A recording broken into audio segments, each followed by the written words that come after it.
Qui n'a pas rêvé de mettre un pied dans le monde du cinéma ? Ici, à Saint-Ouen, en Seine-Saint-Denis, une jeune équipe travaille à ouvrir le monde du 7e art au plus grand monde, un monde dans lequel le clip aurait lui aussi toute sa place. Clap de Paname, porte ouverte sur le 7e art, c'est maintenant et c'est dans Pas de quartier. Alors tout le monde en place s'il vous plaît. Faire des films dans les banlieues, c'est bien. Mais si ça peut bénéficier aux gens qui sont dans ces banlieues, c'est encore plus intéressant. Prise 1. J'ai créé l'association Clap de Paname il y a bientôt 3 ans. À côté de ça, je suis producteur et directeur de production et je m'appelle Frédéric Plissou. La communale Saint-Ouen. Cette ancienne halle industrielle se veut aujourd'hui lieu gastronomique et culturel. Il y a des stands de partenaires. Bonjour. Donc des studios de tournage. Pendant 3 jours, Frédéric y prend ses quartiers. Comment ça va? Super. Tranquille. Des jeunes réalisateurs, chefs opérateurs et toute leur équipe. C'est la 2e édition de son festival Clip de Paname. Le festival est assez jeune et on le fait essentiellement pour les réalisateurs, les réalisatrices. Et tous ces bénévoles nous aident à mettre tout ça en place parce que c'est une grosse logistique pour lancer les projections, pour lancer les tables rondes. 2 catégories, court-métrage et clip. Sur 400 candidatures, une 50aine de clips seront scrutés par un jury de professionnels.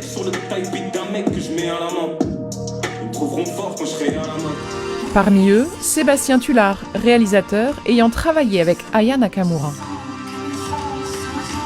Pour moi, les clips, c'est totalement cinématographique depuis des années. Il y a énormément de réalisateurs qui ont commencé par ça. Je voulais simplement quand même. Claude Lelouch, par exemple, a commencé avec les clips de Claude François. Il y a eu Spike Jonze, il y en a eu énormément, tous les clips de Michael Jackson ou tout ça.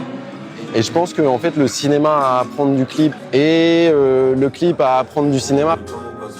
Concourent ensemble des clips professionnels à gros budget et des clips autoproduits, parfois bluffants.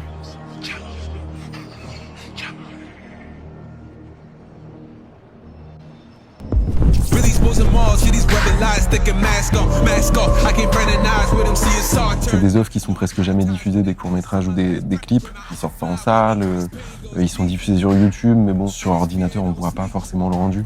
Donc de projeter les clips sur grand écran, c'est leur donner de la visibilité. Et en plus, de pouvoir s'exprimer et peut-être d'inspirer d'autres personnes, en fait.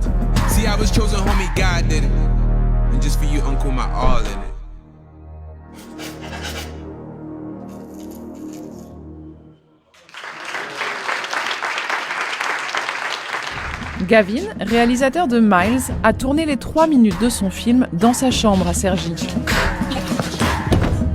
Une inventivité récompensée par le prix du jury. Kevin, Enchanté, Frédéric.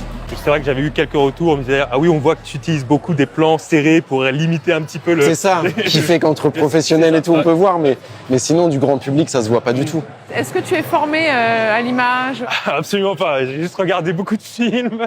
Et à partir de là, je me suis lancé en tant qu'indépendant, en freelance. On essaie de récompenser des clips ou des courts-métrages faits avec une petite prod qui débute, tout ce genre de choses. Et tout le jury est sensible à ça. Ce qui les intéressait, c'était vraiment l'idée, le concept et les intentions. Exactement. Bravo. Merci. Franchement, pour ton clip. L'automne est là et ouvre à Saint-Ouen la période de tournage pour les projets de la promotion 2024 Clap de Paname. Est-ce que c'est pas gênant ce puits de lumière ici? Clap de Paname, c'est une résidence d'écriture de base. Après, on a voulu y adjoindre en fait une résidence d'acting, un festival aussi. L'idée, c'était vraiment de faire se rencontrer des jeunes réalisateurs, des jeunes comédiens, d'être vachement sur la pratique.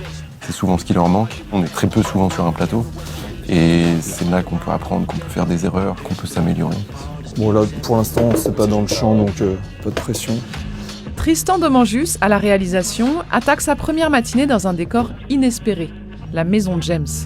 Peut-être la mettre un peu plus dans le fond. Un magasin d'antiquités foisonnant qui lui ouvre les lieux pendant 3 jours. Il y a trop de décors finalement ? Ouais. C'est vrai ? En fait, le décor est parfait. Hein. Il est même plus que parfait. Il y a pas mal de monde. Cédric, du coup, qui est le chef opérateur. On a Léo, qui est son assistant. Yann, qui est le premier assistant en réalisation. Toutes les équipes, c'est des professionnels qui sont là bénévolement. Une vingtaine de bénévoles et du beau matériel loué à bas prix. le métier sait s'organiser aussi pour donner sa chance. À 30 ans, Je crois que c'est la première fois que je me fais maquiller les oreilles. Princy Born se lance comme comédienne. Elle finalise avec ce projet sa résidence CLAP. Ça m'a permis, je crois, de gagner confiance en moi. Et puis, on avait une vraie mixité sociale, culturelle, chose qu'on n'a pas forcément quand on est dans des cours privés en plein cœur de Paris, quoi. Alors, tout le monde en place, s'il vous plaît. Silence sur le plateau, on va faire une première mécanique. Dans les écoles, on est souvent sur des prix de formation qui sont très, très élevés. Ok, moteur, s'il vous plaît. Donc, mine de rien, qui ne sont pas accessibles à tout le monde. Séquence 1A, plan 2, prise 2. Ok, action. Non, je disais que c'était sympa que tu sois venu me voir. Maïssa Diawara a déjà participé à plusieurs longs métrages. Elle sera de la prochaine promotion. C'est trop bien d'être là, quoi. Je vois comment ça se passe et j'ai trop hâte parce que du coup, ça sera mon tour l'année prochaine. Et après, si vous sentez que le vrai rire s'empare de vous, laissez-le partir. Il y a une barrière de légitimité en fait. Il y en a beaucoup qui adorent le cinéma, mais qui ne se voient absolument pas travailler dedans parce que il y a tout un cercle familial qui fait que c'est pas un métier qui peut paraître stable, alors que pas du tout. Moi, ça fait 9 ans que j'arrive à faire ma place, donc en fait, on peut. Coupé. Pour raconter les histoires de vos quartiers, contactez-nous sur les réseaux. C'était bien, hein?